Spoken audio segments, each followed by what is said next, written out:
Cooker விசில மறந்து உணவு வீணாகி போச்சா? இனி அந்த கவலையே வேண்டாம். வழங்குகிறோம் உலகின் முதல் விசில் கவுண்டர் குக்கர், புதிய அல்ட்ரா குரோனோ. அல்ட்ரா என்றால் ஆரோக்கியம். கடந்த 2022 திமுக ஆட்சியின் போது அரசு தொடக்க பள்ளிகளில் முதல்வரின் காலை உணவு திட்டம் கொண்டுவரப்பட்டது. 2023 அரசு உதவி பெறும் துவக்க பள்ளிகளுக்கும் இத்திட்டம் விரிவுபடுத்தப்பட்டது. தற்பொழுது தாவேகா ஆட்சி நடைபெற்று வரும் நிலையில் இந்த திட்டத்தின் பெயரை பெருந்தலைவர் காமராஜர் காலை உணவு திட்டம் என்று முதல்வர் விஜய் மாற்றியுள்ளார்.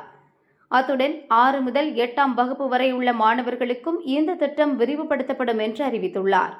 சமையலறை மற்றும் உபகரணங்கள் இருக்கும் பள்ளிகளில் செப்டம்பர் 17ஆம் தேதியும், மற்ற பள்ளிகளில் அடுத்த 1 மாதத்திற்குள் தொடங்கப்படும். காலை உணவு திட்ட விரிவாக்கத்திற்கு பின் கிட்டத்தட்ட 35 லட்சம் மாணவர்கள் பயன்பெறுவார்கள். முன்னதாக மகளிர் விடியல் பயணம் திட்டத்தில் இருந்த விடியல் நீக்கப்பட்டு மகளிர் பயணம் என பெயர் மாற்றப்பட்டது.